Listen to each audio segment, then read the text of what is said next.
Hi, my name is Dylan, and I'll be going over Elementary and Intermediate Algebra Chapter 5.5. In this video, I'll be going over how to find the equation of a linear model using word data and data from a table. So let's say the price of a house increases linearly from 105,000 in 2007 to 140,000 in 2014. Let P is equal to the price of the house at n years after 2007. Alright, so this problem is pretty complicated. So the first way we want to approach this is to first find the slope of this equation. So the slope of this equation is equal to the change in price over the change in years. So 140,000 minus 105,000 and minus over 2014 minus 2007, which is just 7 years. When we do this all out, we get that the change is equal to $5,000 per year. So the price of this house increases $5,000 per year. So writing this equation, we can determine that the price of the house in 2014, which is 140,000, is equal to $5,000 per year times 7 plus the y-intercept. So this is equal to 35,000. Let's subtract this. We know that B is equal to now 105,000, which is just the price it started off with.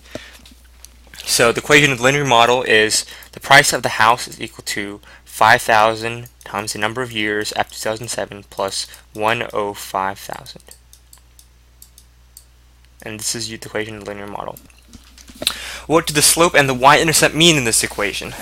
The slope means how much the value of the house increases per year, and the y-intercept means what the value of the house is at 2007. Not all linear models are perfectly in line with all of the data points. If the data points are not perfectly on a line, we can still model it by drawing a line that's near most of the data points, and calculating the equation of that line to model the situation.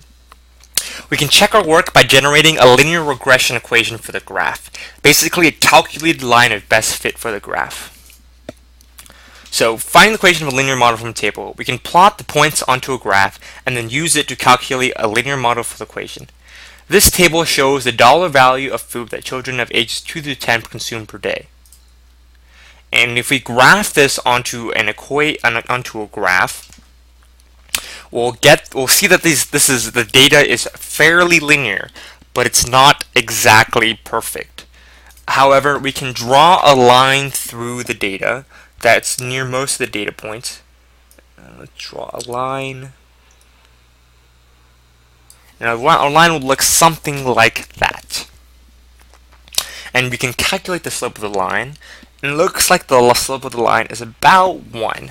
We can do this more accurately if we take a point from the line if we take 2 points from the line and calculate the slope. But since this line is not perfect, I'm just going to go ahead and tell you that the slope of this line should be about 1. That's it for this video. Thank you for watching. I hope you learned something from this video.